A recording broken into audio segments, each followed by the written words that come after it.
बिस्मिल्लाहिर्रहमानिर्रहीम। अस्सलाम वालेकुम स्टूडेंट्स। आज हम चैप्टर नंबर 7 कर रहे हैं रिलीजियस इंस्टीट्यूशंस। और आपको मैंने पहले भी बताया है कि there are 5 basic social institutions which sociology studies among the society. और first one was the family institution, जो हम पढ़ चुके हैं। अब हम बात कर रहे हैं रिलीजियस इंस्टीट्यूशन की, मजहबी अदारा।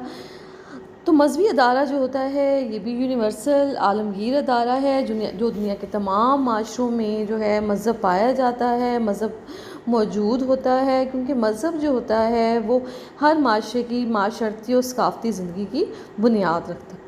इसके अलावा मज़हब में जो अकायद, अखलाक, जज्बात और बहुत सी रसूमात बिमा अफ़ाल के मज़हब से ही पैदा होती है। इसके अलावा मज़हब सही और गलत के दरमियान तफरीक भी बताता है। और जैसा कि हमारा जो माशरा है, इस्लाम हमारा मज़हब है, और मज़हब जो होता है इट डिपेंड्स, जो कल्चर जो होता है हर सोसाइटी का, it depends on the religion. जैसा कि न्यूक्लियस होता है और उसके इर्द गिर्द इलेक्ट्रॉन और प्रोटॉन मूव करते हैं, जो साइंस के स्टूडेंट्स जिन्होंने ये पढ़ा होगा, इसी तरह जो सकाफ़त होती है वो मज़हब के गिर्द जो है वो घूमती रहती है। इट मीन्स जो रिलीजन है, मज़हब, वो एक न्यूक्लियस की हैसियत रखता है जिसके गिर्द हमारे तमाम सकाफ़ती मामूलात, हमारी माशरती ज़िंदगी, हमारा जो लाइफ स्टाइल जो है, हमारे अकायद, हमारे अफ़ाल, मामूलात, हर चीज़ जो है इस मज़हब के गिर्द ही घूमती है।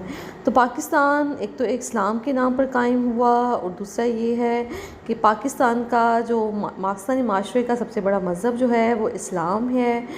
तो इस्लाम जो है उसको हमारी ज़िंदगी में बहुत ज़्यादा अहमियत हासिल है, क्योंकि इस्लाम जो है हमारा रिलीजन है। Islam is a complete code of life. और इस्लाम जो है हमारा रिलीजन, ये हमें ज़िंदगी के हर जो है पहलू पर हमें गाइडलाइन जो है वो फ्राहम करता है।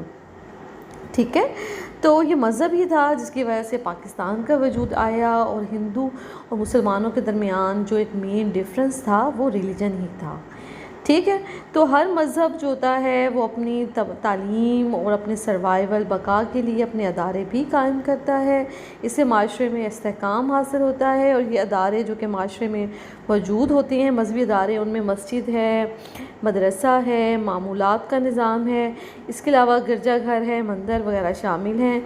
इन अदारों का बड़ा काम मजहबी क़यादत पैदा करना, लोगों में हम आहंगी, यकजहती, मुसावा पैदा करना, मजहबी मामूलात का एहतराम पैदा करना, मस्जिद का मकाम बतौर माशरती राब्ते के वगैरह शामिल हैं। तो इन सब पॉइंट्स को हम इस चैप्टर में डिस्कस भी करेंगे। तो मजहबी क़यादत या रिलीजियस लीडरशिप जो है वो फर्स्ट वन क्या है? सबसे पहले है कि मज़हब क्या है? अकायद व अफ़ाल का ऐसा निज़ाम जो कि सही और गलत के दरमियान तमीज़ करे, उसको हम फिर मज़हब का नाम देते हैं। ठीक है, और मजहबी अदारे से मुराद वो अदारे जो अफराद को जो है मज़हब की तालीम देते हैं, और अफ़ाल पर कैसे उन्होंने मजहबी अफ़ाल जो है अपने अकायद के मुताबिक सर अंजाम देने हैं, उसको हम मजहबी अदारों का नाम देते हैं। इसमें जो है मस्जिद, मदरसा वगैरह शामिल हैं। अब हम बात करते हैं रिलीजियस लीडरशिप की, मजहबी क़यादत की। तो तमाम जो दीन इस्लाम के अलमदार हमारे उलमा कराम हैं, जो कि इस्लाम को तबलीग करते रहे हैं और करते हैं, और दीन जो है हम अपने बुज़ुर्गों से हमने सीखा है। और दही के माहौल में जो मजहबी क़यादत होती है वो इमाम मस्जिद के हाथ में होती है। इमाम मस्जिद होते हैं वो दही माहौल में, या दही हमारा जो पंजाब है और दही जितने भी इलाके हैं उनमें बहुत ज़्यादा अहमियत के हामिल होते हैं। ठीक है, शहरी ज़िंदगी में तो शहरी में तो लोग बाशूर भी होते हैं, ख्वानदा भी होते हैं, पढ़े लिखे होते हैं। ठीक है, लेकिन इसलिए वहाँ अवाम के लिए दीनी मामले में बाशूर होना बहुत ज़्यादा ज़रूरी है। दही इलाकों में अवाम क्योंकि नाख्वानदा होती है, कम फहम होती है, इसलिए इमाम मस्जिद का मेयार भी इतना, तालीमी मेयार इतना बुलंद नहीं होता है। तो इमाम साहब को दीनी मामलात में हर मामले में आगाही हासिल होनी चाहिए। और दीन से उनसत की वजह से लोग इमाम साहब से भी बहुत एहतराम करते हैं और उनकी हर बात मानते हैं। ठीक है, और इसलिए इमाम को साहब को बहुत काबिल एहतराम समझा जाता है। तो अवाम का कानून पर कोई हक़ नहीं है, लेकिन लोग जो हैं वो उनके अखलाकी तौर पर अवाम साहब की नाराज़गी से डरते भी हैं। देही पंजाब में क्योंकि आप देखते हैं कि पीरी फ़कीरी का बड़ा रुझान होता है। अगर कोई बीमार हो जाता है तो समझते हैं कि इस पर किसी ने जादू टोना किया है, और लोग जो होते हैं वहाँ पर अपने पीर व मुर्शिद को अपना राहबर रहनुमा मानते हैं और माशरती ज़िंदगी के मामलात में उनसे रहनुमाई लेते हैं। ठीक है, तो किसी हद तक वो पीरों फ़कीरों को भी अपना कायद मान लेते हैं। ये बात हो रही है दही पंजाब दही ज़िंदगी की। अब हम बात करते हैं मजहबी क़यादत की वजूहात, अवाम के फ़राइज़। तो मजहबी क़यादत उलमा कराम के हाथ में होती है, और इसमें जो अमामत फ़र्स्ट पॉइंट है, अमामत जो है उलमा कराम अमामत का फ़रीज़ा भी सरअंजाम देते हैं, जिससे उस इलाके के तमाम लोग एहतराम करते हैं। अहम मौक़ों पर ख़िताब, जैसा कि नमाज जुमा है, नमाज ईदीन के ख़िताब की भी ख़तीब होते हैं, जिससे इलाके के तमाम लोग उनका एहतराम करते हैं। दीनी मसाइल से आगाही, कुरान की तालीम भी इमाम मस्जिद से उलमा कराम से हासिल करते हैं। तदरीस कुरान की अजीम खिदमत की वजह से लगाओं में मौलवी साहब का मनसब बुलंद होता है। दीनी शऊर की बेदारी, गाँव के मदरसा में सालाना जलसा मुनक़्क़द कराते हैं, जिसमें उलमा कराम तकरीर करते हैं। इस इलाकों में दीनी शऊर, इलाके के लोगों में दीनी शऊर बेदार होता है। लोगों का वसी मजमा उनकी क़यादत का इजहार करता है। सियासी नुमाइंदगी, अब आहिस्ता आहिस्ता उलमा कराम जो हैं वो जो है पॉलिटिक्स में भी हिस्सा करने लगे हैं, किसी अपने आप को किसी मजहबी जमात से वाबस्ता कर लेती हैं, और उनके जो पैरोकार होती हैं वो भी फिर उस सियासी जमात मजहबी सियासी जमात से वाबस्ता हो जाते हैं। तो फिर क्या करते हैं कि ये अपनी तकरीरों में सियासी प्रोपेगेंडा जारी रखते हैं। इस हम बहुत सारे उलमा कराम जो हैं की बड़ी तादाद 2002 और 2008 के इंतखाबात के नतीजे में हमारी जो कौमी असम्बली है, सूबाई असम्बली में पहुँच आई है। ठीक है, और मुल्की सियासत में मरकज़ी और सूबाई सतह पर ये काम कर रही है। इसी तरह गैर मुस्लिम अक़लियतों के हकूक़ के तहफ़्फ़ुज़ के लिए तमाम इंतखाबी इदारों में नशिस्तें मौजूद हैं। गैर मुस्लिमों को भी आइनी तौर पर मजहबी हकूक़ के तहफ़्फ़ुज़ का हक़ मिल गया है, और उनके नुमाइंदे भी हमारी असम्बलियों में नुमाइंदे मौजूद हैं, उनका कोटा होता है। नंबर 6 है मजहबी रसूमात की अदायगी में मुबल्लिगीन मौलवी साहिबान बड़ा अहम रोल अदा करती हैं। लोगों को शऊर बताती हैं, लोगों को नमाज के फ़राइज़ अहकामात से आगाही करती हैं। सोमो सलात और बच्चों को दीनी तालीम देना, निकाह ख़वानी, नमाज जनाजा की अदायगी, रूहानी इलाज जिनमें तवीज़ और दम करना शामिल है। लोगों की मजहबी और माशरती मामूलात में रहनुमाई, गर्ज़ के हर पहलुओं पर मौलवी साहब और मुबल्लिगीन जो होते हैं वो लोगों की रहनुमाई करते हैं।